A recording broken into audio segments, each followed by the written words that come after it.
Saudações, meus amigos. Estamos aqui com mais um programa do canal Heróis da Vida Real. Eu sou o Eric Guerra, estou aqui com o César Garra e nós temos hoje a grata satisfação de receber em nosso programa a pessoa do Coronel Ezequiel Bezerra Isaías de Macedo, Coronel de Infantaria do Exército Brasileiro, que foi comandante, o primeiro comandante das Forças de Paz da ONU no Haiti. Comandou um batalhão, entre outras passagens. É uma vida riquíssima de histórias dentro da nossa visão, da nossa perspectiva, de mostrar às pessoas, ao público em geral, o que está por trás da farda, do distintivo, dos verdadeiros heróis que existem no mundo, os heróis da vida real e não aqueles heróis da Marvel.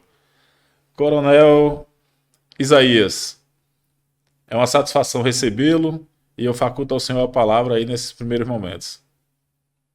Primeiramente, agradecer a Deus por estarmos aqui, né, nessa Certeza. labuta, junto com os nossos grandes amigos, o César e o Eric, né, o Eric com mais aproximação, né, e prontos aí para conversar sobre uma vida que demos aí e estamos dando ainda, né, à nossa nação. Obrigado. Garra e guerra. Coronel, vamos partir logo para o que interessa, né?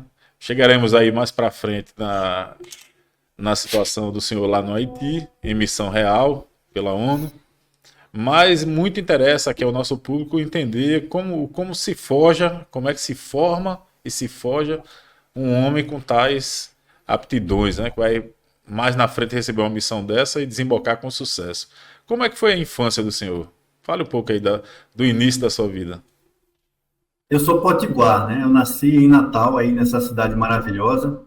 Meu pai era coronel também do Exército, e tendo tido passagens por Caruaru e aí no 16BI motorizado. Meu pai desempenhou todos os postos. Ele foi de aspirante a subcomandante. E ele sempre conversava comigo a respeito do Exército, a respeito do que nós poderíamos fazer para servir a pátria. E eu muito me interessava desde pequeno, né? Andava pelo 16 ali, ainda jovem, meus 12, 13 anos, e achava tudo muito fascinante e maravilhoso.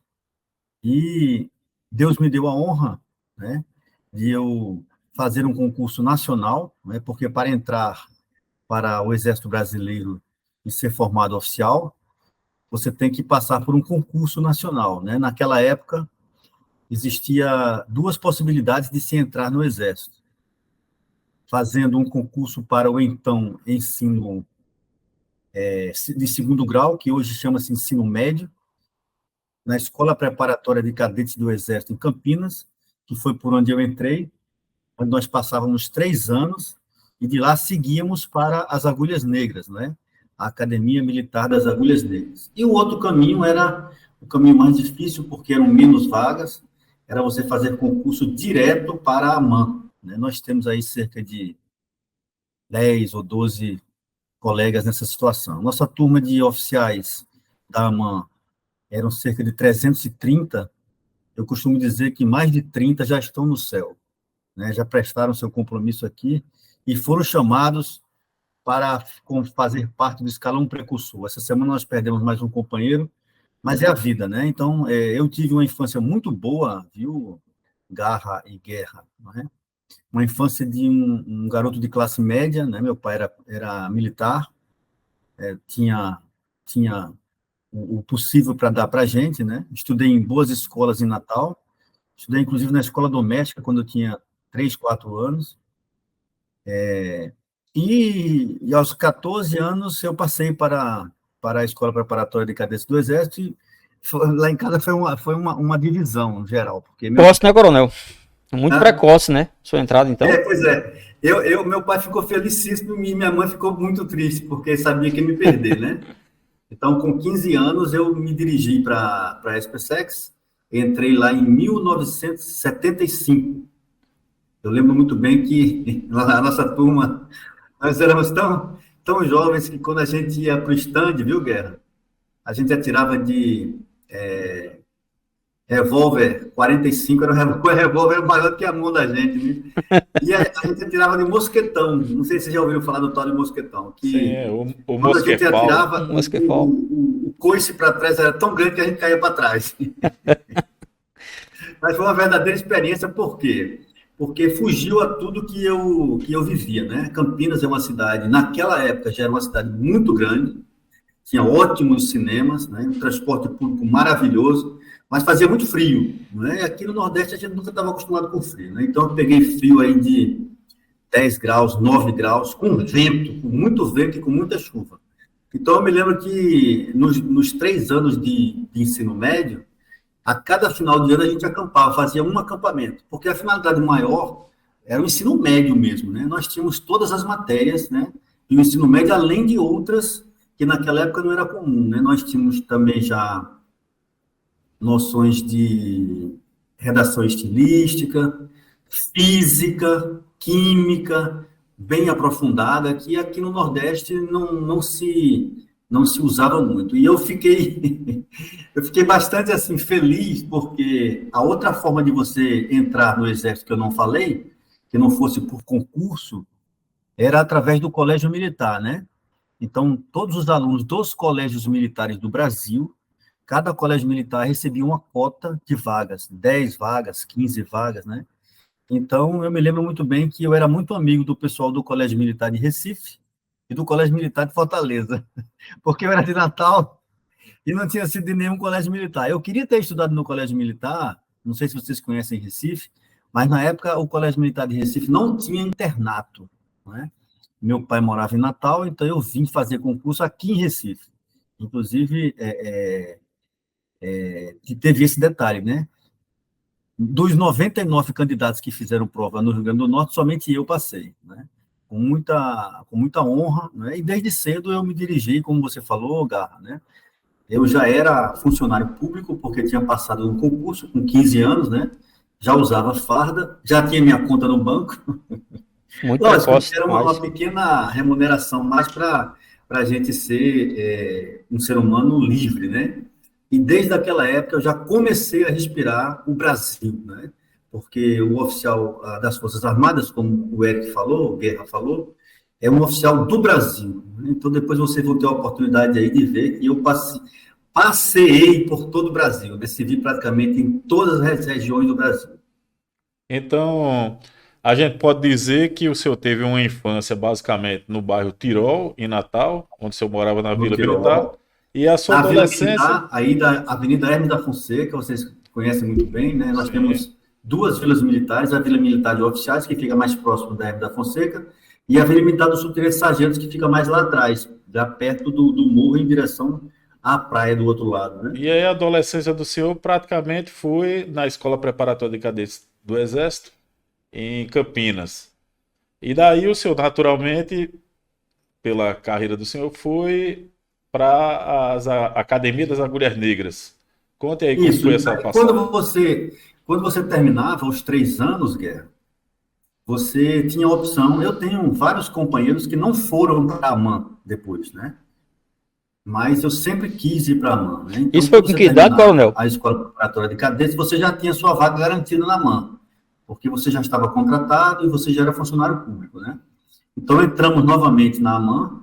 Existe uma cerimônia muito bonita, né, de entrada do militar na escola, que chama-se a entrada pelo portão das armas, né?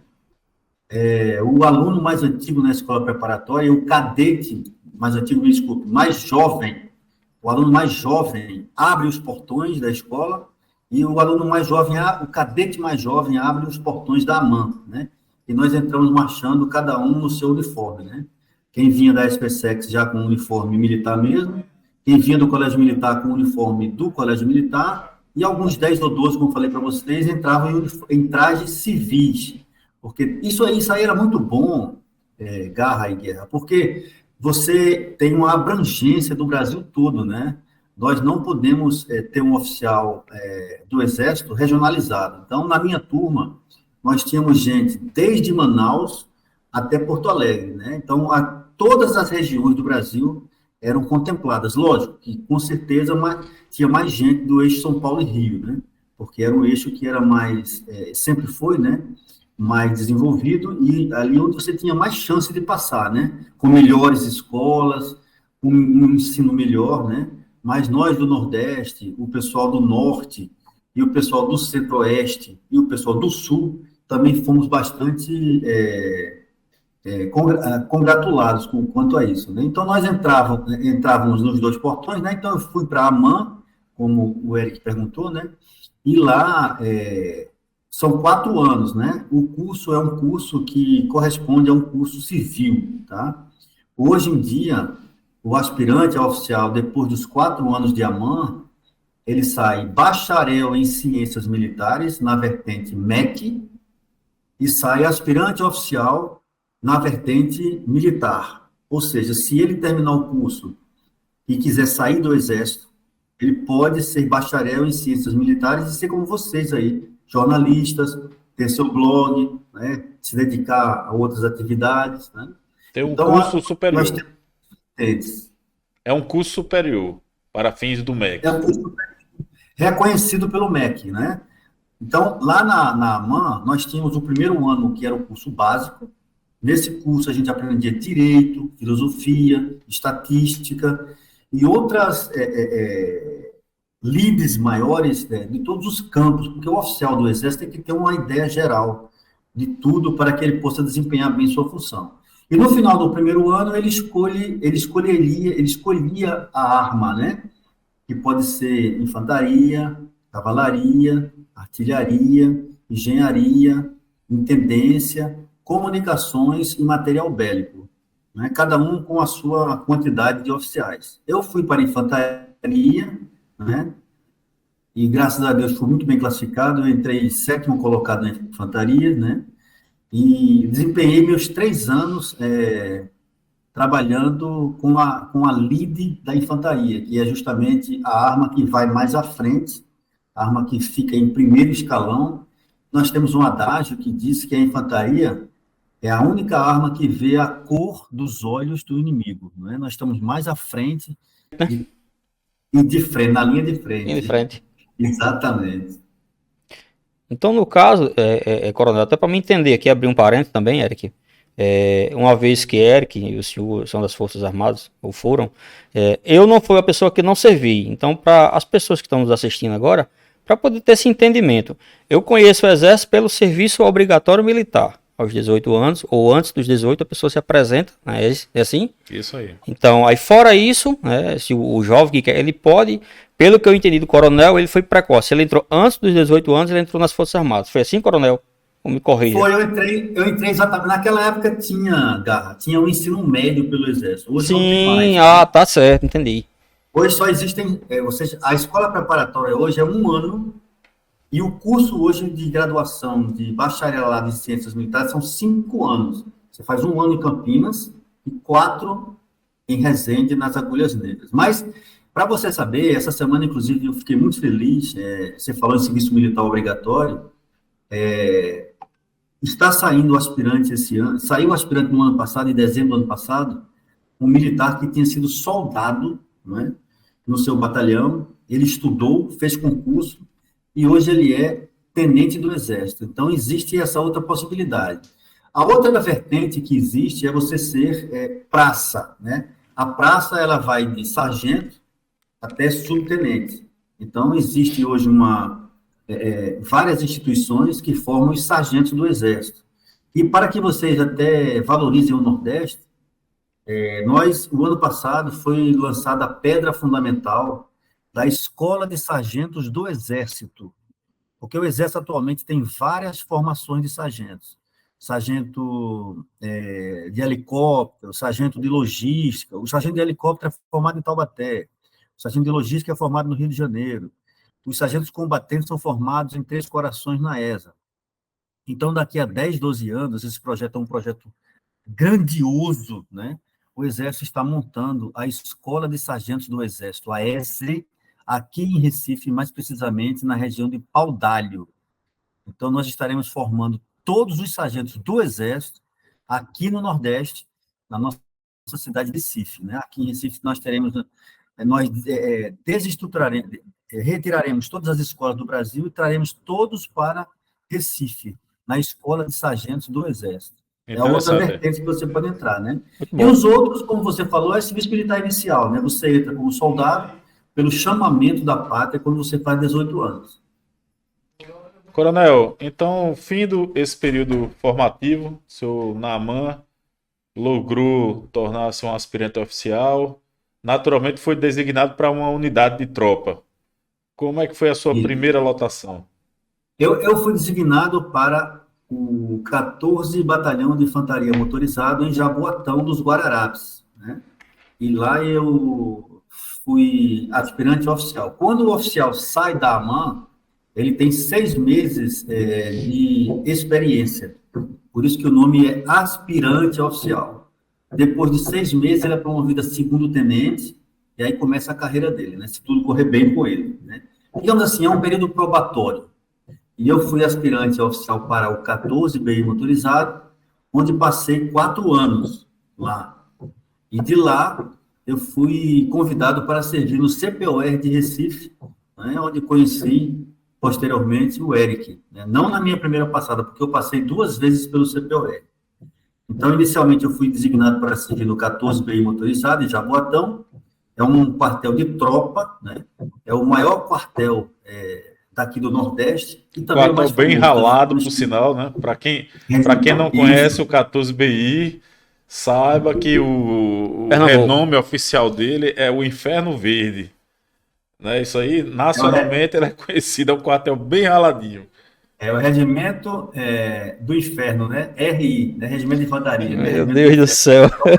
O 14 é o maior batalhão aqui do Norte e Nordeste, né? Onde todas as missões vão para lá, né? É um quartel que tem tradições, né? De ter servido e passado por vários fatos heróicos, né?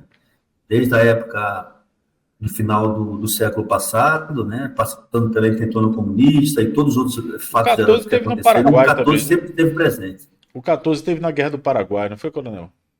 Também Eu sei teve que, participação na Guerra do Paraguai, eu na sei Segunda que, Guerra Mundial, exatamente. O também. 14 A teve segunda na também? Segunda Guerra Mundial, é um batalhão, vamos dizer assim, é infantaria de marca. É Pai até Jus, mirim né? mesmo, né? O nome que recebeu. Raiz, né? É É a raiz, raiz. Regimento do Inferno. infantaria roots. E Então, lá quer no dizer, 14 eu desempenhei várias missões, né? Praticamente desempenhei tudo, porque eu era o oficial mais moderno, então o oficial mais moderno ele tem a honra de conduzir o pavilhão nacional, não é? Então eu fui o guarda-bandeira, como chama, né? Fui oficial de tiro, fui oficial de stand, oficial de marchas, né? Então fizemos bastante acampamentos lá. Eu praticamente me realizei lá no 14. E aí fui convidado para o CPOR e depois, em 1980, e sim, eu cheguei no 14 em 1981, final do ano, mas só assumi minha missão mesmo em 1982.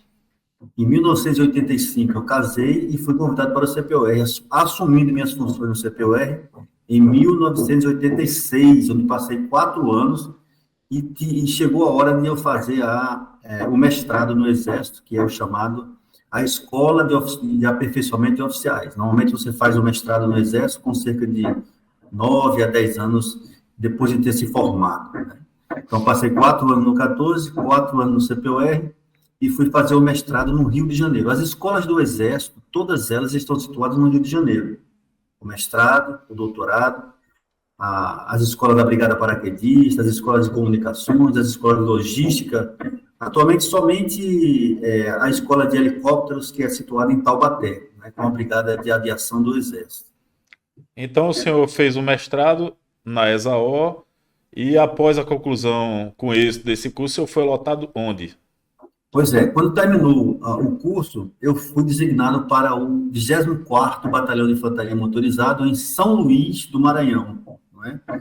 Que na época fazia parte do Comando Militar do Norte.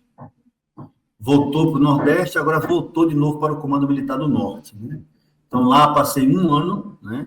A minha primeira filha é maranhense, nasceu lá no Maranhão, e fui convidado de volta para o CPOR, né? No final de 1992. Lá no CPOR eu inicialmente comandei a companhia de comando e depois fui designado instrutor-chefe do curso de infantaria quando eu tive a oportunidade de conhecer o Eric lá em 1993. Eu fui instrutor-chefe do CPOR por 4 anos e no final dos 4 anos os oficiais são chamados por voluntariado, não é obrigatório, a fazer o doutorado, não é? O nosso doutorado é um doutorado que nós temos que fazer uma prova, é um doutorado muito difícil, nem todos os oficiais conseguem passar na prova, né? Tem oficiais que fazem 2, 3, 4 vezes. E Deus foi muito bom comigo, porque eu só fiz uma prova de doutorado e passei na primeira prova. Então, fiquei no CPOR 93, 94, 95 e 96. Em 1997 e 98, eu estava no doutorado, bem embaixo do Pão de Açúcar, na URCA, no melhor bairro do Rio de Janeiro, na Escola de Comando do Estado-Maior do Exército. Coronel, um esclarecimento aí para as pessoas que estão nos assistindo. O CPOR é o Centro Preparatório de Oficiais do Exército, é uma escola de formação de oficiais temporários, né? As pessoas formadas no CPOR podem exercer a função de oficial durante um certo tempo e depois vão para a reserva, na condição de oficial R2. Existem equivalentes ao CPOR, que é o chamado NPOR, é mais comum haver nos lugares, né?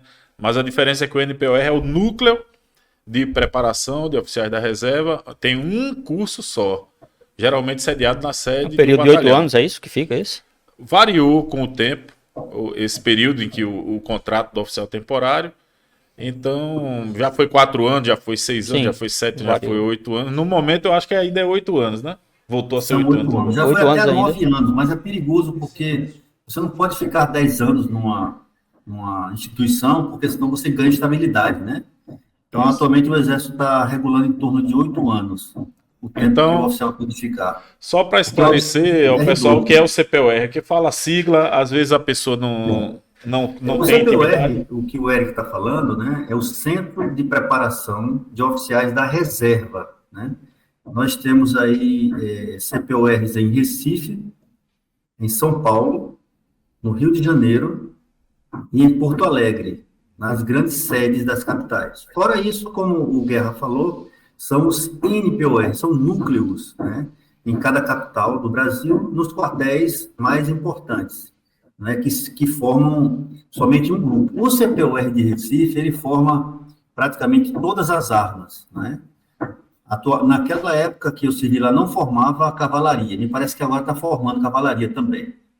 Eu tive essa Então, informação. eram 40 alunos, e desses 40 alunos, somente cerca de 15, 12, 19, dependendo da época e dependendo do curso, são chamados a voltarem para o Exército, como lá nos Estados Unidos, non-commissioned officers, quer dizer, você não é um oficial de carreira, mas você vai ser designado para exercer a mesma função, completando as vagas que existem para os oficiais de carreira. E os oficiais R2 também participaram da Segunda Guerra Mundial, como nos Estados Unidos, na França, na Alemanha, né?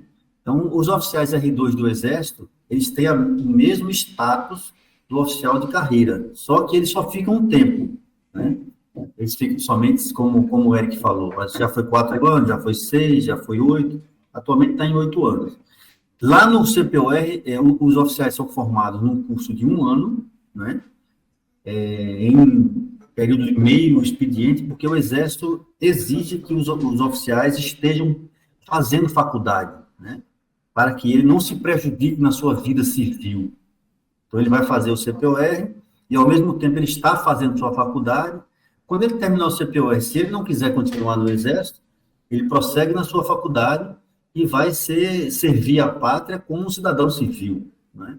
Então, o CPOR tem essas duas vertentes aí. Nós temos, na turma do Eric, o CPOR formava 40 alunos, né? Eu formei, se eu não me engano, 38.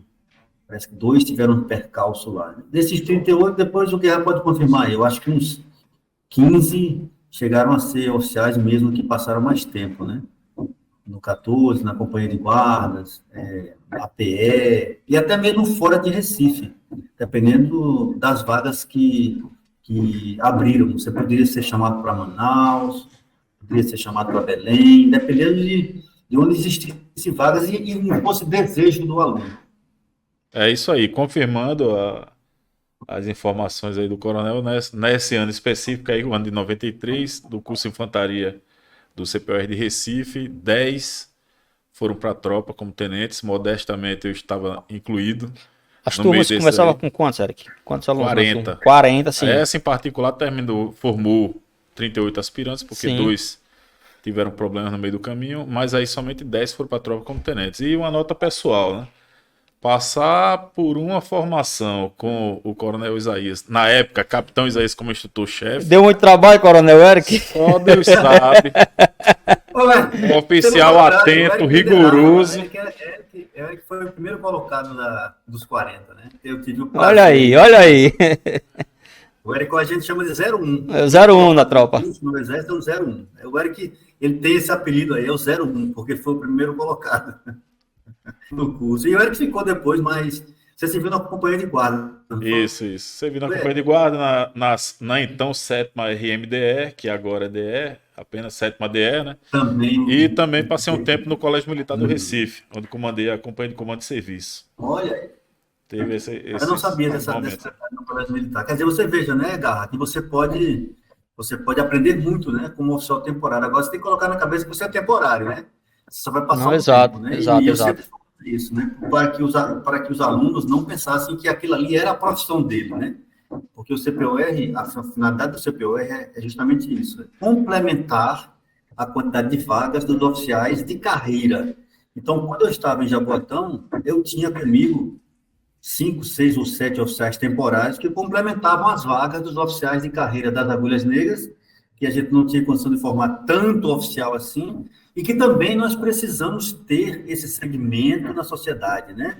São oficiais que vão estar por um tempo no Exército, vão vibrar conosco, vão nos ajudar, vão ser patriotas, vão cumprir missões e não jamais deixarão, não é, Guerra, você me diz aí, de retirar o verde-oliva da pele, né? Ainda hoje é comum eu me comunicar com algum ex-aluno meu, que já faz 30, 32 anos que ele passou pelo Exército, e quando a gente vai se cumprimentar, eu sou professor de francês, eu coloco um merci, e ele coloca uma continência. Isso depois de 30 anos de ter passado pelo CPOR, né? Inclusive me É o respeito, né, Coronel? É o respeito, né? Pelo ensinamento. Eu me reuni no ano passado, no final do ano, com o pessoal que serviu no 14, e o Tenente Hermes, que para mim era um dos melhores oficiais que eu já tinha visto, ele disse assim, Isaías, olha, depois que eu saí do Exército, eu passei 25 anos numa firma, eu passo na frente da firma, não sinto nada. Eu só passei 2 anos no 14. Quando eu passo em Jaboatão, em frente ao quartel, você acredita, cara? Meu coração faz assim, ó. A vibração, né? Para você ver como marca, né? Coronel, isso aí eu posso dizer, no meio do nosso público, tem muita gente que serviu as Forças Armadas das mais diversas formas, mas principalmente no serviço militar obrigatório. É inegável que é um rito de passagem. A vida do cidadão vinha de um jeito, ele era adolescente, estava lá na sua casa, talvez dando trabalho, a gente não sabe. Vai para o quartel, recebe lá uma certa formatação. É o divisor de águas, né? Exatamente. O antes e o depois Quando do ele cidadão, sai, né? ele é outra coisa. Pode ser, acontece, que o cara saia falando mal. Mas aí depois de 10, 20 anos, quando o peso da responsabilidade da vida começa a pesar nos ombros, aí o camarada vê ali, ele aprendeu só coisa de valor. Se ele não deu valor na época, normal da imaturidade. Mas eu ainda não vi uma pessoa passar por essa grande escola, que é o Exército Brasileiro, que é o serviço militar, e depois de coroa, tá falando mal. Não vi. Todo mundo concorda que é um negócio que marca muito. É uma escola que está aí gratuita, né? É um ensino público. É um grande ensinamento, né? Alguns não têm coragem de encarar, não. Já jovenzinho, já cabrita, diz, não quero servir o Exército. Mas quem vai, passa por uma situação, aí eu não vou dizer que é bom, nem que é ruim.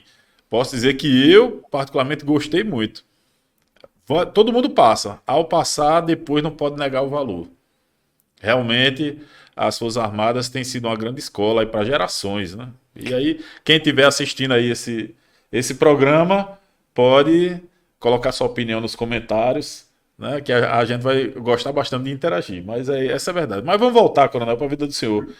O senhor fez o doutorado nessa altura e daí foi lotado de novo em uma Pois unidade. é.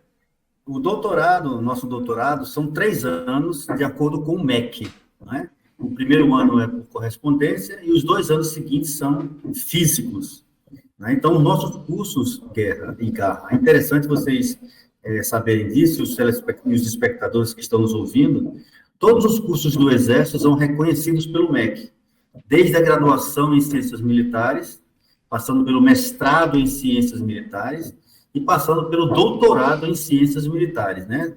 A única ressalva é que o mestrado é obrigatório, todos os oficiais fazem mestrado, e o doutorado somente aqueles que se voluntariam e que conseguem, não é somente se voluntariar, porque tem que passar por um concurso, né? Então, depois dos meus 3 anos de doutorado, né, no Rio de Janeiro, na Praia Vermelha, em que eu tive a aventura eu sempre digo, né, de ver todo o exército passando na minha frente, eu reconheci o Brasil todo, passei 15 dias na Amazônia, passei 15 dias no Rio Grande do Sul, conheci Paraná, Santa Catarina, reconheci, né, o Centro-Oeste também, o Nordeste eu já conhecia bastante, e o Norte, né. Eu escolhi, porque os cursos no Exército são assim, você termina o curso, aí você é chamado, a partir do 01 até o último, a escolher os locais que você quer servir. Então, eu escolhi servir em Cuiabá, no Centro-Oeste, porque eu queria justamente conhecer uma outra área do Brasil, né? E lá eu tive o prazer de ter a minha segunda filha nascida em Cuiabá, e lá em Cuiabá é uma brigada de infantaria motorizada, né?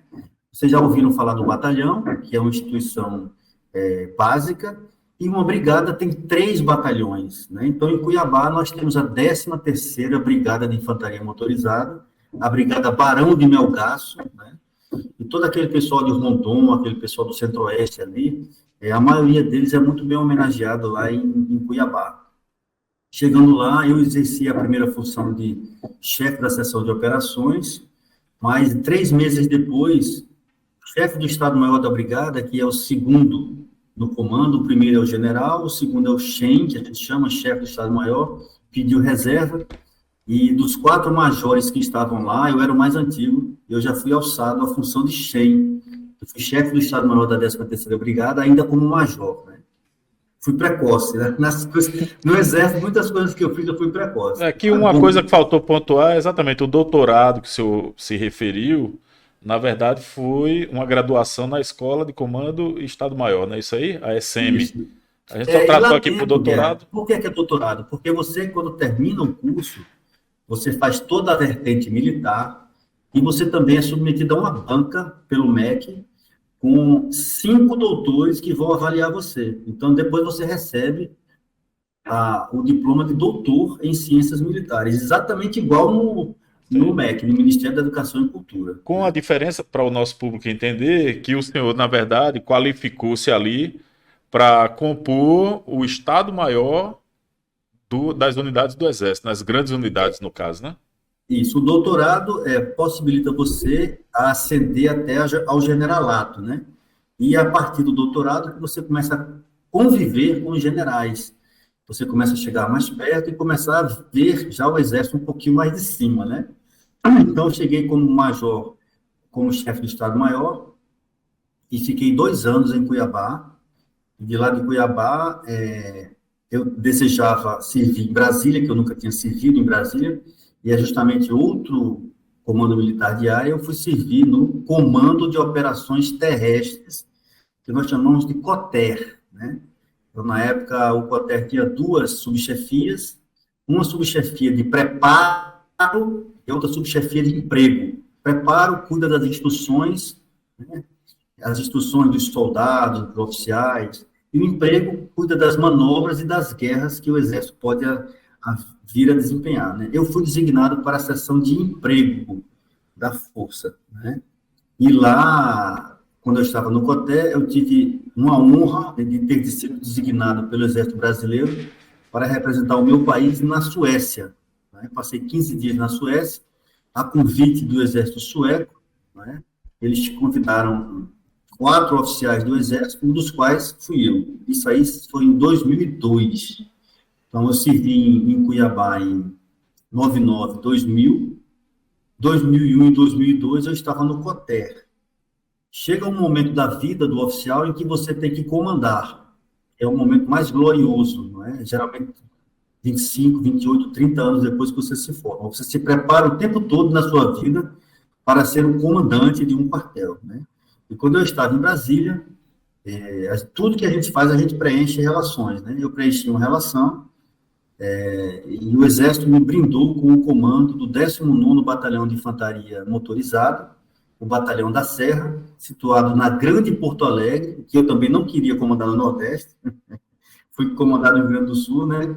Fechando praticamente todas as regiões do Brasil. Então, o 19º Batalhão de Infantaria Motorizada era o batalhão de força de paz do Exército, era o único, e eis aí o motivo pelo qual eu fui designado o primeiro comandante da MINUSTAH, né, da Missão das Nações Unidas para a Estabilização do Haiti, né, e eu fiquei lá em Porto Príncipe. A ONU convidou o Brasil, na pessoa do então presidente Lula, para que ele designasse uma tropa, já que ele tinha o programa Fome Zero, no Haiti, onde as pessoas passavam muito mais fome do que no Brasil. Então, o Exército recebeu a ordem do presidente para se preparar, mandar uma tropa para Porto Príncipe, e me deu a honra, né, de que eu tivesse sob meu comando, Guerra e Garra, 1.000 homens. Eu dizia que eu tinha 1.000 almas sob meu comando. Né? Então, eu tive a aventura de comandar. Isso era que ano, coronel? Contingente da ONU. Qual ano desse? 2004. Então, eu estava comandando. Eu comandei 2003, 2004 e 2005, mas 2004 eu fiquei praticamente o ano todo no Haiti, porque eram 8 meses, mas teve reuniões antes em Brasília, de coordenação, e depois que eu voltei teve reuniões de novo. Então, normalmente, o oficial só comanda 2 anos, né? Mas aí, como eu só tinha comandado 1 ano, o meu general me convidou, quando eu estava no Haiti ainda, e perguntou se eu queria ficar no 3º ano, lá em São Leopoldo, para que eu pudesse consolidar as ideias que eu tinha feito no meu 1º ano. Então, eu, de uma maneira diferente, eu fiquei 3 anos no comando, 2 em São Leopoldo e 1 em Porto Príncipe, no Haiti. Então, coronel, vamos trabalhar melhor essa situação no Haiti, porque finalmente o que a gente compreende é o senhor, após praticamente uma vida militar inteira, né? 30 anos não são 30 dias, então com uma formação de graduação, mestrado, doutorado, todo um treinamento, que compreendendo uma vida toda, como eu falei, o senhor recebe essa missão de comandar um batalhão de paz da ONU numa região bem conflagrada na época, né, que era o Haiti. Por alguns conflitos nesse ano, né, algumas situações. Aí a primeira pergunta era o seguinte: qual era a situação no Haiti quando o senhor chegou? Era uma catástrofe, porque antes da ONU intervir, não é, uma grande potência percebe as coisas, né? No caso, foram os Estados Unidos da América, perceberam que o então presidente do Haiti, que era um padre, o Jean-Bertrand Aristide, ele estava desencadeando um banho de sangue naquele país miserável, me permitam dizer isso. Depois de ter tido vários ditadores, os Doc, Baby Doc, Papa Doc, não é? O Haiti sempre foi uma ditadura, não é? O povo é um povo paupérrimo, não é? E só para vocês saberem, o Haiti foi conquistado pela França, né? O Palácio da República do Haiti é uma cópia idêntica do Palácio francês. Então, vocês vejam as dicotomias, né? Um povo paupérrimo, né? Mas com algumas pessoas, né? Nesse caso aí, o então presidente, que era um padre, né? O americano interveio, né? Junto à ONU, e a ONU designa de início 4 países, ou 5, ou 3, ou 6, dependendo da situação, que são chamados países garantes, antes de chegar a tropa da ONU. Os países garantes, eles têm um compromisso com a ONU, de se a ONU convidá-los para intervir em algum país no mundo, eles têm 48 horas para estar pronto lá. Então, no caso do Haiti, os países garantes eram Estados Unidos, França, Canadá e Chile. Então, são esses exércitos mais rápidos. E quando eu cheguei no Haiti, eu recebi a a passagem do bastão do comandante do batalhão americano, né? Que era o comandante da, então, Força da ONU. Quando nós chegamos, o Brasil mandou para o Haiti uma brigada de força de paz, não é, com 2 batalhões. O meu batalhão do Exército, com 1.000 homens, e o outro batalhão era o batalhão de fuzileiros navais da Marinha, que é a parte operacional, né, são os infantes da Marinha, com 250 militares. Então, nós tínhamos um general, que era o comandante da brigada, eu comandava um batalhão, e o capitão de fragata da Marinha comandava o outro batalhão. Um batalhão do Exército, um batalhão da Marinha, e nós, quando chegamos no Haiti, não tinha nada, né? Não sabíamos nem onde ficaríamos. Nós fomos obrigados a ficar 40 dias em barracas e consumindo ração R2, né? E a gente teve a seguinte criatividade: o brasileiro é criativo, né? Como existiam outros países lá, o que a gente fazia? A gente entregava a ração nossa para os canadenses, ele trazia mais dele e entregava para nós. A gente ia trocando, cada dia um, para não comer sempre a mesma ração. Porque a gente já conhecia tanto e já comia tanto, né, Guerra? Para explicar bem para o nosso público, a ração R2 é uma ração padrão do Exército Brasileiro para campanhas, né? Para uma ração de guerra mesmo, vem num saco. É cheio de coisa enlatada, tem jujuba, tem chocolate. É uma coisa que é muito bom para você comer num dia, para saber o que é, mas realmente passar 2 semanas comendo... Enjoa. Já enjoa um bocado. Nós passamos 40 dias comendo ração. Pois é, é uma experiência então, por si só. A ideia foi essa, né? A ONU chamou, né? Os 4 países garantes saíram e entrou o Brasil, tá? Com uma brigada de infantaria de força de paz, com o meu batalhão com 1.000 homens, e com o batalhão da Marinha, dos fuzileiros navais, com 250 homens. E, coronel, então quer dizer, nessa altura do campeonato, o senhor estava já no Haiti com o batalhão, todo mundo pronto. Que tipo de missão cabia às forças de paz da ONU? E, finalmente, assim, o que foi que aconteceu? Teve combate real? A missão era real, é uma missão real, mas houve combate mesmo? Havia grupos lá, insurgentes? Exatamente. Tiroteio. Eu tive a aventura, né, de comandar uma tropa em uma operação real. Não uma operação de guerra, mas uma operação de paz. O que também não eximia os perigos que nós tínhamos lá no Haiti, né? Lá no Haiti, a situação era a seguinte: existiam grupos armados, né, que estavam lutando pelo poder. Esses grupos traficavam drogas, pessoas, dinheiro, né? Ex-militares, coronel, ou insurgentes, pessoas? Grupos paramilitares. Paramilitares. Civis, né? Porque na época, Garra, veja, dizer para você, o Haiti, Porto Príncipe principalmente, estava destroçado. Nos anos 50, Porto Príncipe foi uma das cidades mais turísticas do mundo. As praias de Porto Príncipe são lindas. Porto Príncipe é uma ilha, né? Mas quando nós chegamos lá, as praias estavam totalmente poluídas e o país estava destroçado. Não existia energia elétrica, não existia água, não existia comércio, não existia indústria, não existia praticamente nada, nenhuma infraestrutura. O país estava arrasado, né? Levando também em consideração que a ONU já tinha intervindo outras 3 vezes no Haiti, né? Então, o Haiti, historicamente, somente fazer um parênteses para vocês entenderem, o Haiti é um país muito complicado, né? Porque quando o Haiti foi conquistado pela França, as principais lideranças do Haiti expulsaram os franceses à guisa de querer formar um país negro no mundo. E foi uma das maiores besteiras que os haitianos fizeram, porque os professores, os engenheiros, as enfermeiras, os pesquisadores, todas as lideranças francesas foram embora do país e o país ficou órfão de conhecimento. Então, hoje, o Haiti é um país destroçado. E, para piorar, né, eu não estava lá, graças a Deus, houve um terremoto, né, que matou mais de 40 mil pessoas num país tão pequeno, né, e tão miserável como aquele. Mas o que existia lá era a luta pelo poder, tá certo? Porque na época o país também não tinha mais nem exército.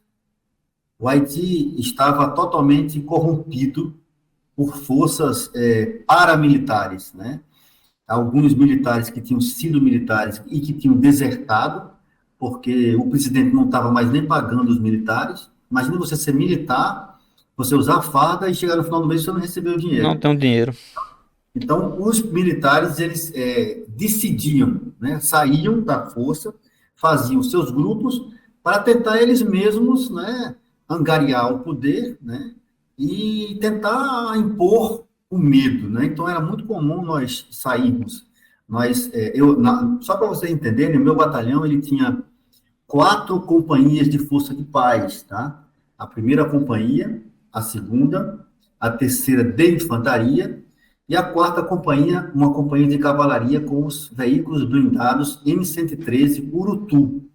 Então, todas as viaturas que nós levamos de São Leopoldo, do Brasil, para a ONU, foram de navio, e elas foram pintadas de branco com o distintivo da ONU, não é? A alimentação que nós comíamos no dia a dia, ela vinha da ONU. Me lembro muito bem que a manteiga vinha da Bélgica, o leite vinha da França, não é? O pão era do Haiti mesmo, mas era pão francês. Então, a gente estava sob a égide da ONU. Inclusive, a gente usava um gorro da ONU e o capacete azul da ONU. Capacete azul. Porque nós não éramos mais Brasil lá, nós éramos ONU. Né? Embora todos soubessem que a principal tropa, existiam outras tropas lá, entendeu, Garra? Existiam tropas de helicóptero, existiam tropas de polícia do exército, de vários países do mundo, mas a maior tropa era a nossa tropa. E a característica é que os haitianos adoravam os brasileiros, né? Estava na época da Copa do Mundo, e todo jogo de Copa do Mundo em que o Brasil ia jogar, os haitianos iam para ao redor da base e ficavam gritando Brasil, Brasil, Ronaldo, Rivaldo. Inclusive, teve, o senhor tocando nesse ponto, teve um jogo, não foi isso? Que Ronaldinho teve lá, não foi isso, Coronel? Foi o jogo da paz que a gente chamou, né? Para tentar angariar recursos. Ronaldinho, fenômeno. Haiti, né? A seleção brasileira jogou com a seleção haitiana lá em Porto Príncipe, no estádio de Porto Príncipe, né? Então, nós tivemos uma grande vantagem, porque, para vocês saberem, e para os espectadores também saberem, o Haiti é um país polissêmico, polilinguístico, plurilinguístico, né? Então, existem 3 idiomas oficiais no Haiti, né? A Constituição deles e todos os documentos oficiais do Haiti são redigidos em 3 idiomas: francês, inglês e o creole, que é um francês misturado com espanhol, porque o vizinho do Haiti é a República Dominicana, que fala espanhol, né? Então, o Haiti é uma verdadeira colcha de retalhos. Porto Príncipe era comum numa boulevard, aquela boulevard é uma rua grande, né, que o francês chama. Você vê no começo placas em francês, quando você vai andando mais na frente, você já vê placas em inglês, depois você vê placas em espanhol, porque a República Dominicana está por ali, e a gente já estava começando a ver placas em português. Então, o português brasileiro também teve uma grande influência na gama de idiomas do Haiti, né?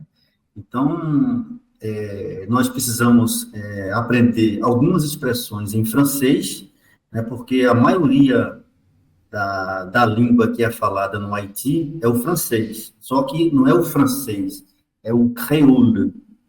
É um francês meio adaptado para a situação deles lá, que é um francês que mistura inglês com espanhol. O povo é um povo muito pobre, né, e o povo se deixa levar, né? É muito comum a gente falar, Guerra e Garra, para vocês saberem, para os espectadores também saberem, que nas outras 3 missões da ONU, na época dos ditadores, que eu já falei aí, a ONU passava no país, organizava, entregava o anzol e ensinava a pescar. Só que quando a ONU saía, o haitiano não pescava, porque estava acostumado em receber o peixe da ONU, né? Então, o haitiano, o povo haitiano, ele é um povo muito indolente, né?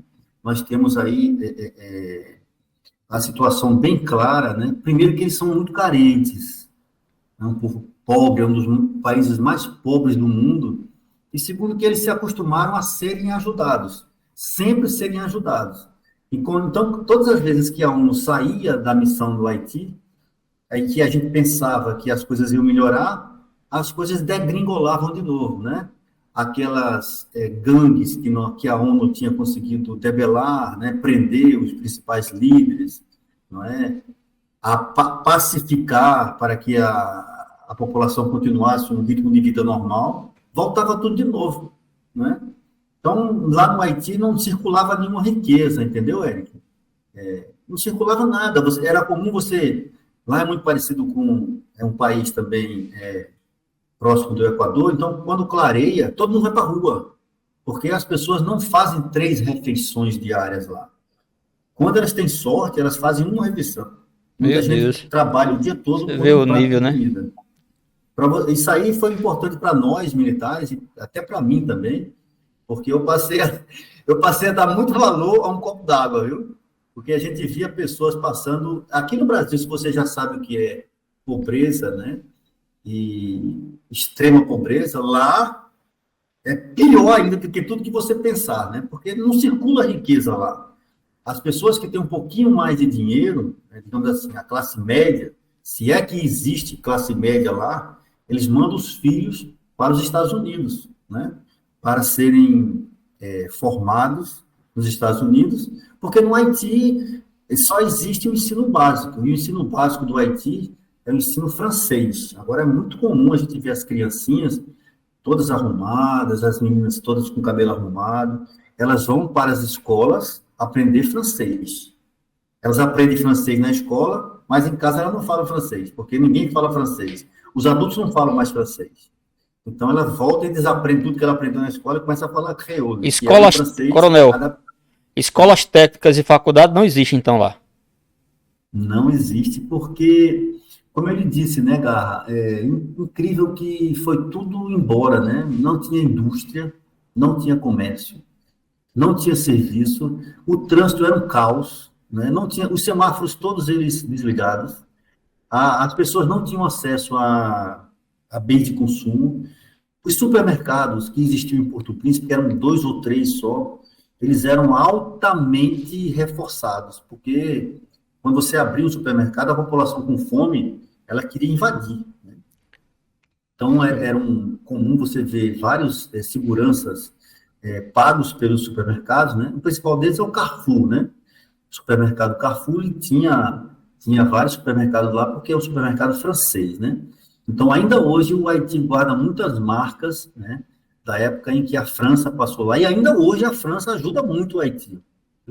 Eles falam francês, né, e quando eles precisam de alguma ajuda, a França está sempre lá, né? Esse cenário terrível que o senhor está descrevendo, Coronel Isaías, ele chama a atenção pelo caos, e não é por um acaso que a ONU resolveu intervir com forças armadas, né? São chamadas forças de paz, mas na verdade é uma tropa pronta para a guerra. E eu gostaria que o senhor falasse um pouco da situação operacional mesmo. Como é que era a situação das trocas de tiros lá? Já que tinha esses grupos insurgentes, grupo armado, com certeza houve refrega, né? Operacionalmente, como é que a infantaria do Exército Brasileiro se portou contra esses grupos armados no Haiti? Ok, explicar uma coisa que você me pediu, eu não tinha falado, o que a gente fazia lá, né? Então, nós tínhamos... A base de um batalhão são os pelotões. Então, o pelotão é uma unidade com cerca de 30 pessoas, comandada por um tenente. Então, num batalhão, nós devemos ter quase 30 pelotões, né? Então, o que a gente fazia diariamente, todos os dias, o dia todo, sábado, domingo, feriado, de noite, madrugada, de dia, de 2 em 2 horas, nós tínhamos vários pelotões patrulhando todo Porto Príncipe. A base da nossa missão foi em Porto Príncipe. Nós também destacamos um pelotão para Gonaíves, no norte do país, e um outro para o oeste do país também. Depois eu me lembro o nome da cidadinha, que não está me vindo aqui. Então, mas o que é que a gente fazia, Guerra? A gente fazia patrulhas o tempo todo. Essas patrulhas visavam o quê? Desarmar a população que estivesse armada, procurar, identificar e prender as pessoas que estivessem transigindo a ordem, né? E aí incluem-se os bandos, né? Uma coisa que eu achava engraçada é porque a gente não conseguia nem identificar os líderes dos bandos, porque todos eles eram negros e magros. Não tinha como você saber quem era o líder da gangue tal, o líder da... Todos muito parecidos, né? Não são muito parecidos, né? Todo mundo igual. E são magros, né? Então, a gente, normalmente, não, ele costuma usar uma bandagem, ou ele tem alguma coisa na orelha, ou ele usa geralmente uma camisa vermelha, né? Mas esse pessoal, eles eram fugidios, né? Eles viviam escondidos.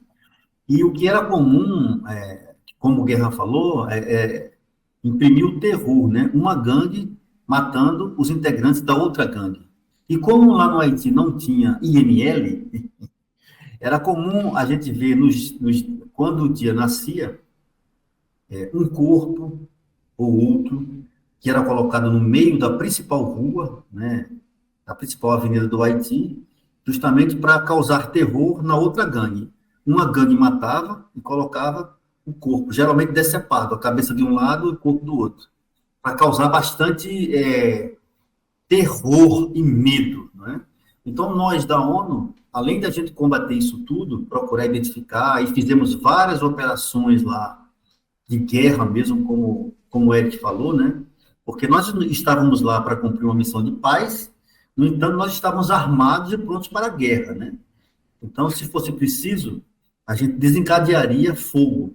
No entanto, existem regras de engajamento nas missões da ONU, que você só pode usar força dependendo da situação, né? Se alguém provocar você, ou se você precisar salvar alguém. Existem várias regras de engajamento, que a gente treinou muito isso, né? Para que a gente atuasse em cima do que a ONU prevê, né? Porque não somente estavam lá tropas brasileiras, né?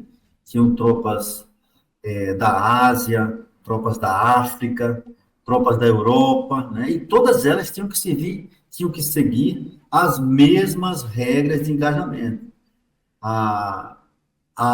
O idioma falado lá era o inglês. No entanto, como o Haiti é francófono, não é? A gente também aprendeu algumas expressões em francês, principalmente os tenentes, que eram os comandantes de patrulha, quando eles fossem revistar um cidadão, ou procurar drogas, ou parar alguns automóveis, né, na estrada. Então, as patrulhas, elas tinham esse objetivo, né, de policiar a cidade, né, apaziguar, tentar trazer a cidade para uma normalidade, o que era muito difícil, porque nada estava normal, né? Não tinha água, não tinha esgoto, não tinha energia, não tinha comida, não tinha indústria, nem comércio, nem nada. Então, era muito complicado a gente poder trazer as coisas mais para o normal. Que tipo de armamento? Que tipo de armamento esses grupos, essas facções, vamos chamar assim, gangues, né, como o senhor fala, que tipo de armamento eles tinham? Eles tinham granadas, fuzis? Como é Arma branca, né? Fuzis, poucos. Granadas algumas, né? Eles pegavam através de contrabando mesmo, né? No contrabando que passava pelo país. Mas a intensidade, Guerra e Gar, não era muito forte, sabe? Não era um Afeganistão em que existia guerra mesmo, né? Declarada. Lá no Haiti, primeiro que as gangues elas eram escondidas, né? Elas não se mostravam. Elas atuavam em alguns momentos da noite ou da madrugada, em algumas comunidades, ou no sentido de aterrorizar a comunidade, ou no sentido de mostrar força para a comunidade, né? Traficando, né? Ou prendendo ou matando algumas pessoas que não eram leais a tal e tal gangue, né?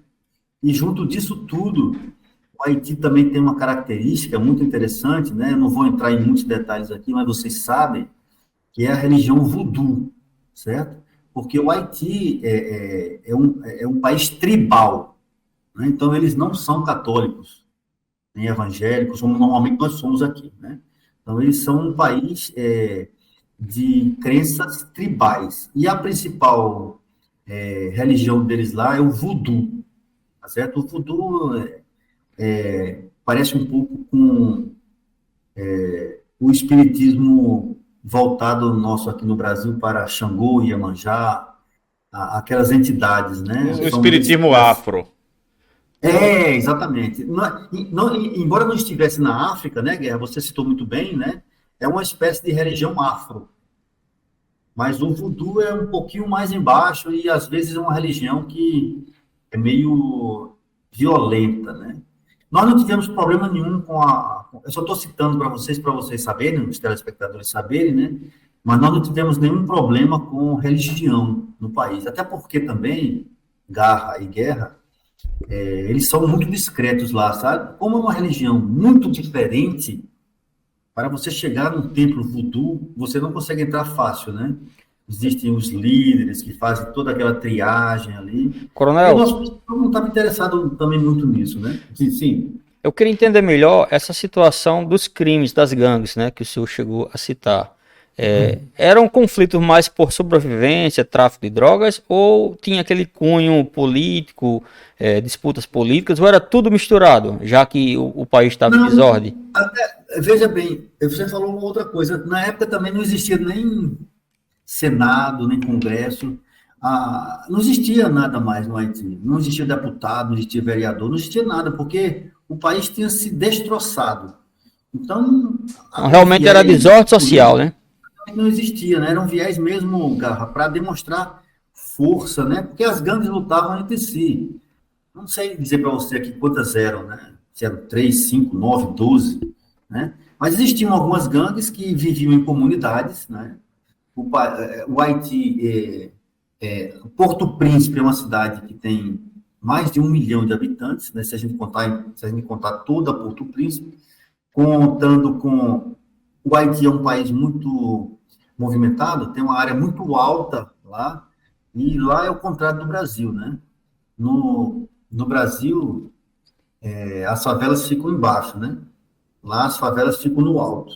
Então, para você chegar nas partes altas, hoje, me desculpe até, né, esse termo não é mais usado, né? Comunidade. Comunidades, exato. Você entrar na comunidade, as comunidades ficam na parte alta, né? Então, lá no Haiti, né? E cada gangue, ele dominava uma região, né, da cidade. Em determinada época, ficava mais violento a parte norte da cidade ou a parte sul. E nós recebíamos aí os inputs da própria comunidade da ONU, né? Outros países, inclusive, Guerra, existia países que mandavam policiais civis para o Haiti. Nós fizemos várias operações com policiais civis e o nosso país, Brasil, mandou também vários policiais militares, inclusive policiais aqui da Polícia Militar de Pernambuco, da Polícia Militar de São Paulo e da Polícia Militar de Minas Gerais. Eram as polícias que iam mais para lá. Então, as operações, como o Garra perguntou, né, que é que eles faziam? A gente, em determinada época, ou de mês em mês, ou de 15 em 15 dias, ou de 2 em 2 meses, a gente se reunia num grande comando, né? O general do Exército comandando, estava presente também nas forças da ONU, policiais civis, policiais militares, e o que restou do Exército haitiano, né? Porque lá no Haiti não existem as forças armadas, né? Lá não tem marinha, pelo menos na minha época não tinha. Era só exército. Um braço do exército tinha alguns barcos. E lá não tinha força armada porque o Haiti não tinha nem helicóptero, nem aviões. Então, as forças armadas do Haiti se resumiam ao exército. Então, nós nos reuníamos com eles eles identificavam para nós os alvos, né, as pessoas que a gente poderia procurar, e a gente fazia as operações como se faz, e como ficou bastante visível na Segunda Guerra Mundial, né, ao raiar do dia. Então, quando raiava o dia, a gente ia para determinado local, cercava tudo e tentava achar os alvos que foram nos dados pela própria comunidade porto-principiana, né? Seriam Então, operações tipo polícia. ações de polícia, exatamente. Cercar um local e tentar prender, né? Se o cidadão reagisse, aí Coronel, a regra do engajamento. é uma situação que assim, que a gente olhando no YouTube, a gente vê vários vídeos de conflitos, esses conflitos. E troca de tiro pesado desses urutus, esses tanques aí, enfim. E, e assim, é uma situação que a gente quer entender, enfim, mas é um estado de desordem, pelo que o senhor está contando aí, enorme, que eu estou Total, procurando porque entender aqui de tudo e não estou conseguindo. não tinha lideranças, entendeu, Garra? Não tinha deputado, não tinha senador, não tinha prefeito, não tinha presidente, não tinha governador, não tinha nada. Então, as lideranças eram as lideranças da ONU. Então, quando a ONU interveio no Haiti, as lideranças passaram a ser lideranças da ONU. Né? Sobre as trocas de tiro. As trocas de tiro, embora você tenha visto vídeos aí, elas não eram tão intensas assim. Sim, Tá? entendi. Por quê? Porque, primeiro que o haitiano gostava muito do Brasil. Então, poucas gangues se destinavam a fazer fogo contra nós. Mas aconteceu, tá? Aconteceu em alguns momentos isolados, nós recebemos tiro, como o próprio Eric falou, né? Ou nós estávamos nos caminhões, porque as patrulhas que nós fazíamos eram nos caminhões, né?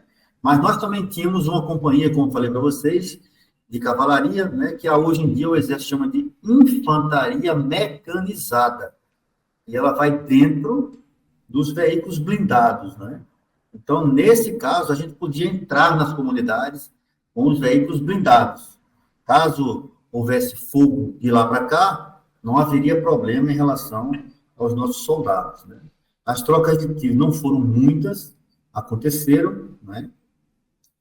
E, ao final, né, da minha estada lá, no final de 2004, nós deixamos um país um pouquinho melhor, né? Mas vocês sabem que foram, se eu não me engano, 14 tropas, né?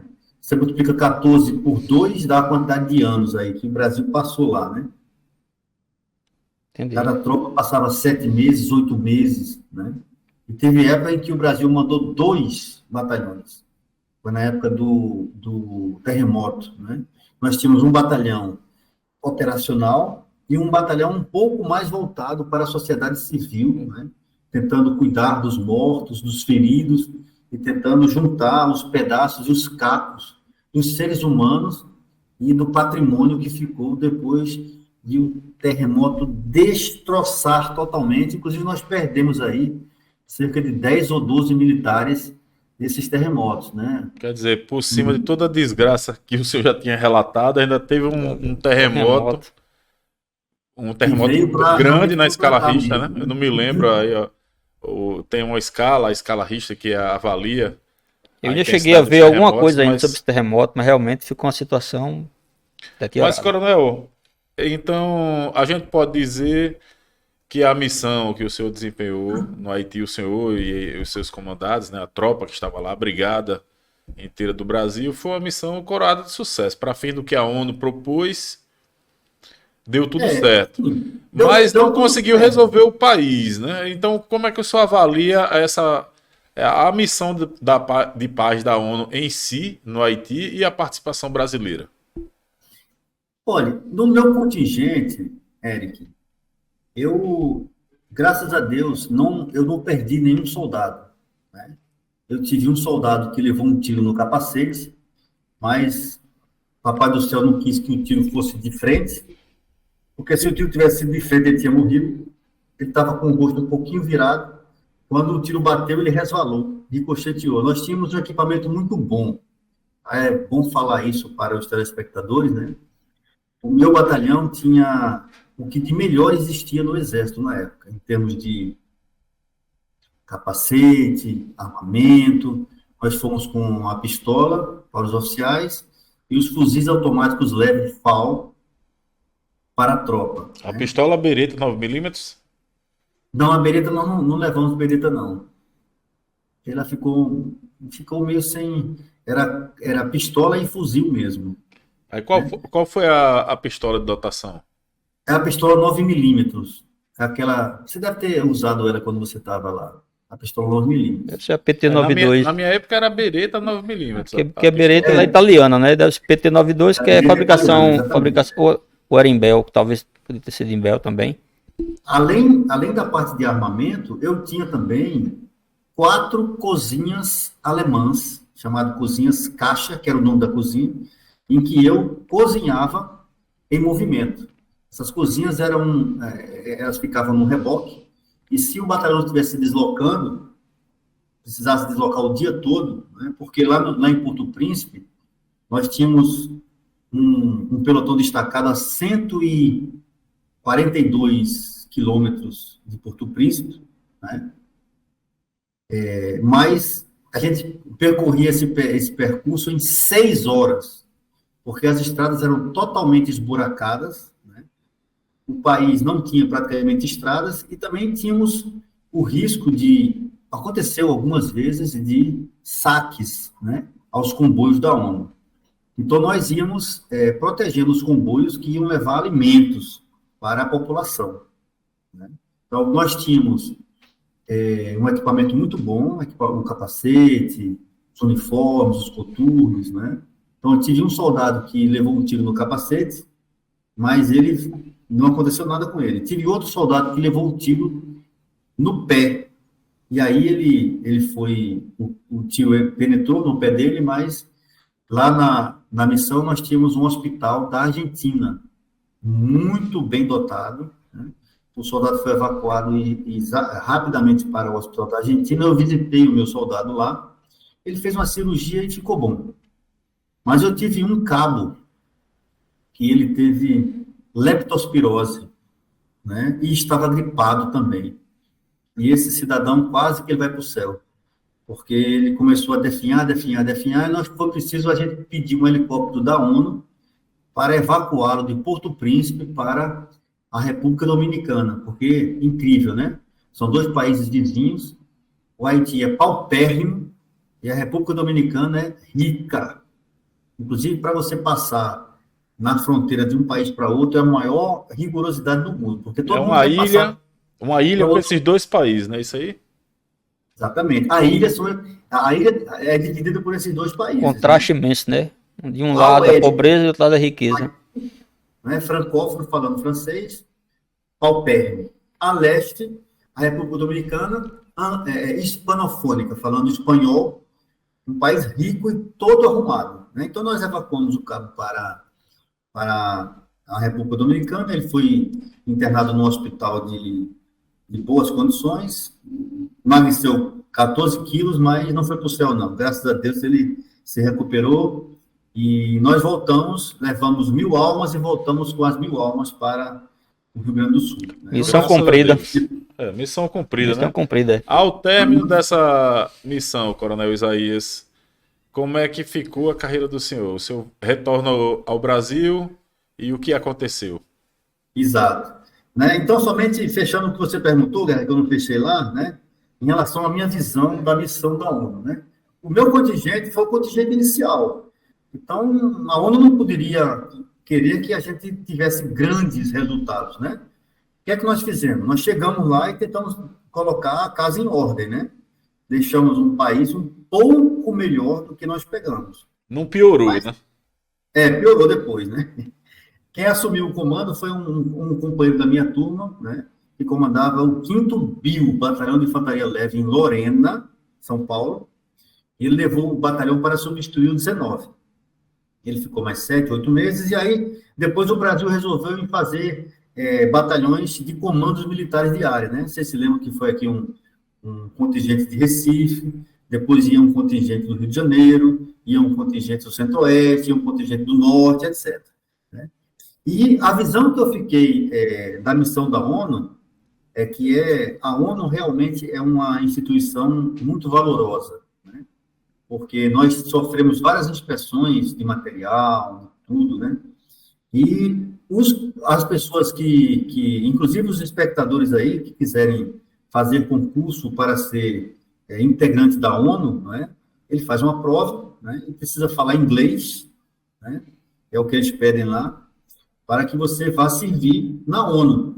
Daí você vai trabalhar na logística, trabalhar na parte operacional, trabalhar na parte administrativa. Não é? A ONU é muito organizada no mundo todo, né? Então, a visão que eu tive, assim, da missão da ONU foi uma visão muito boa, né? Nós tínhamos helicópteros, tínhamos aviões, tínhamos carros de combate, ou seja, a ONU colocou tudo que foi possível lá dentro, né? Mas aí, quando eu terminei a missão, eu estava comandando o meu batalhão, voltei para São Leopoldo, fiquei mais um ano comandando o batalhão, e aí fui promovido ao último posto da carreira, que é coronel. Quando eu estava em Porto Príncipe, eu era tenente-coronel. Lá, terminando o meu comando, eu voltei para Brasília, né, me faltavam mais uns 2 ou 3 anos aí para eu completar o tempo, né? Normalmente nós ficamos 30 anos, e como eu tinha entrado muito jovem, né, eu me aposentei muito jovem também. Mas eu voltei para Brasília e fui desempenhar funções na diretoria de avaliação e promoções, né? De minha contribuição aí eu era chefe da seção de avaliações. E aí, ao final de 2 anos, a gente percebe, né? E eu percebi que o Exército não tinha me escolhido para ser promovido a general. Nada mais, né, justo, né? São poucos generais no Exército. Embora, a modéstia à parte, eu tenha feito uma carreira muito, muito boa, mas a promoção a general não é digamos assim, não é por mérito, é por escolha, né? Muitas vezes o Exército vê alguma coisa num coronel que está precisando de um general assim, um assado, assado. Então, depois de 2 anos que eu estava em Brasília, eu passei para a reserva e vim morar em Recife, porque nós, que somos oficiais do Exército, somos oficiais do mundo, né? Então, é muito comum, eu tenho na minha turma, oficiais que moram, por exemplo, no Rio de Janeiro, e tem um filho em Manaus, e tem outro no Rio Grande do Sul, porque ele deixou um filho em cada local que ele ficou. Eu consegui trazer, a gente casou tarde, né? Então, quando eu passei para a reserva, minha filha mais velha tinha 19 anos, e a minha filha mais nova estava com 11, 12 anos. Então, eu trouxe toda a minha família para Recife. A minha filha passou no Enem, hoje ela é engenheira de alimentos, a mais velha, e a minha filha mais nova está se formando em Direito. Depois que eu passei para a reserva, só para complementar, Guerra, eu fiquei um tempo fora, né? Eu me graduei em francês, depois eu fiz mestrado, agora estou fazendo doutorado, sou professor de francês. O senhor se graduou em letras francês, né? Em letras francês pela Universidade Federal de Pernambuco, através de um concurso, né? Então, eu me formei, me graduei na Universidade Federal de Pernambuco. Em seguida, terminando lá, eu já entrei no mestrado, graças a Deus eu fui o primeiro colocado no mestrado, fiz o meu mestrado na Federal, depois eu passei um tempo, né, como eu estava ensinando já, né, viajei para Itália, viajei para a Alemanha, viajei para os Estados Unidos, viajei para... Conheceu o mundo inteiro. Às vezes, né, então dei um tempo, e o ano passado resolvi que queria fazer doutorado. Estudei muito e tirei primeiro lugar no doutorado, e agora estou fazendo doutorado em francês, e com a possibilidade de, para um ano, eu ir para Paris, fazer um ano de doutorado sanduíche. Eu acho que você sabe o que é isso, né? É um ano no Brasil, um ano na França, mais um ano aqui no Brasil. É realmente admirável, porque o senhor, após ter tido uma carreira exitosa nas suas armadas, foi para a reserva, iniciou outra carreira, então fez uma segunda graduação, um segundo mestrado e agora já está no segundo doutorado. Exatamente. Eu tenho já 10 anos de professor, né? 11 quase, né? E são 11 anos de magistério. Mas eu queria dizer também, Guerra, né? Que eu voltei depois para o Exército, mesmo na reserva, né? a gente pode... Existe isso em todas as instituições do Brasil, né? Você pode se aposentar e depois você ser chamado a continuar um trabalho que você estava fazendo, né? Então, eu passei 2 anos no Exército já, em 2014, 2015, trabalhando com coisas que para mim foram muito importantes, né? A prevenção ao suicídio, a preparação para os oficiais da reserva, a prevenção ao uso de drogas da família, né? Então, passei 2 anos no Exército, em 2014, 2015, já como na reserva, tive que sair para poder concluir meu mestrado, e agora eu estou voltando novamente, agora em maio ou junho, né? Está sendo decidido aí. Estou voltando para o Exército de novo, porque eu acho que ainda tem alguma coisa, alguma lenha para queimar, viu, Guerra? Aí. É o programa. Por tempo certo. PTPC. Você é chamado, você faz um contrato com o Exército, e você fica renovando o seu contrato de 2 em 2 anos, até você completar 10 anos com o PTTC, né? É uma oportunidade que o Exército dá para os oficiais, e que nós também, oficiais da reserva, já temos um cabedal de conhecimento muito grande, né? Não resta dúvida que nós também vamos contribuir muito com o Exército, trazendo a nossa experiência. Eu estou voltando para trabalhar com os veteranos e pensionistas, né? São aqueles militares como eu, né, que já estão na reserva há muito tempo, e as pensionistas são as esposas dos oficiais que já partiram para o céu, né? Então, eu estou indo para a 7ª Região Militar, aqui em Recife, na Várzea, ao lado do Colégio Militar, e vou trabalhar com a seção de veteranos e pensionistas do Exército, novamente, né? Estou bem avançado no meu doutorado e tenho uma escola de idiomas à noite, né? E daqui a pouquinho eu começo a ministrar minhas aulas. Realmente, eu ministro aula... A gente pode dizer que o senhor... A gente pode dizer que o senhor é um homem de várias carreiras, né? Basicamente, 2 vidas. A gente tem o Coronel Isaías e tem o Professor Isaías. O Coronel Isaías, que chegou a ponto de comandar tropas brasileiras no exterior em missão real pela ONU. E temos o Professor Isaías, a gente pode dizer assim, uma sumidade, né? Em termos de preparo. A educação vale a pena, né? Para você ver, né? E a importância da educação. Guerra, né? O conhecimento ele não ocupa espaço, né? Quanto mais você estuda, melhor para você e para quem está ao seu redor, né? Eu agora estou me formando no doutorado, para o ano, se Deus quiser, estou indo para a França, né? E eu acho que eu sou um dos doutorandos mais velhos da Federal, viu? Mas a gente se movimenta bem, né? Porque você sabe que o doutorado tem muita gente maduro também, né? Tem gente... A maioria do pessoal do doutorado da Federal, né? Só para vocês saberem, o doutorado da Federal também é por concurso, tá? Então, agora, no ano passado, se apresentaram 42 mestres para fazer o concurso. Na Federal, são 2 programas, Linguística, que é o meu que eu passei, e Literatura. Letras, né? Estou falando da parte de letras, tá? Então, desses 42, só passaram 19. Veja bem, se apresentaram 42 mestres e só passaram 19 no concurso. 10 de Linguística e 9 de Literatura. Eu passei em 5º, mas os 4 primeiros eram de Literatura. Eu fui o primeiro de Linguística. Parabéns. Tá certo, parabéns, Coronel. Coronel, o nosso tempo de entrevista já avançou um bocado. Eu fico na incumbência de finalizar. Infelizmente, a gente tinha muito assunto ainda para conversar. Não posso deixar de anotar. Agradecer pela participação, né, Eric? Não posso deixar de anotar aqui para o nosso público que um homem desse jaez, o Brasil só perdeu ao não ter alçado esse homem ao generalato, né? Porque o Coronel Isaías, vocês tirem as suas conclusões, tinha totais condições. O senhor fala, são 5 idiomas, é isso, Coronel? 5. Então, francês, inglês, espanhol, italiano e o português, né? Que eu sou formado, sou graduado. Então, um homem de altíssimo preparo, né? Um exemplo até para quem o conhece, para quem passa a conhecer agora.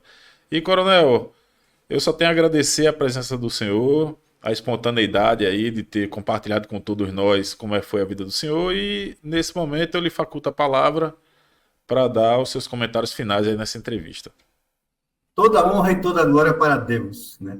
Se estamos aqui reunidos, né? Cristo disse, onde 2 ou 3 estiverem reunidos, eu estarei no meio deles. Eu agradeço bastante, né, a disposição do Garra e do Guerra, 2 grandes Eu que agradeço, Coronel. Eu que agradeço.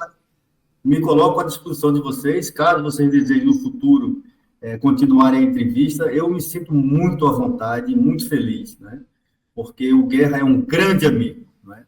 Guerra, eu tive o prazer de ser instrutor-chefe dele, e Guerra é quem é hoje aí. Então, eu agradeço bastante ao canal, né? Heróis da Vida Real. Exato. Fico muito impressionado com o trabalho que vocês fazem e desejo vida longa a vocês, tá certo? Deus os proteja e sejam muito felizes. Igualmente, cara. Muito obrigado, Coronel. E ao nosso público, é isso. Honrando nosso compromisso de mostrar o ser humano, os homens e mulheres de verdade por trás do distintivo da farda, nós apresentamos aqui mais um herói da vida real, o coronel de infantaria do Exército Brasileiro, Isaías, que comandou as tropas da Força de Paz da ONU no Haiti. É isso aí, meus amigos. Espero que vocês tenham gostado e até a próxima, se Deus quiser.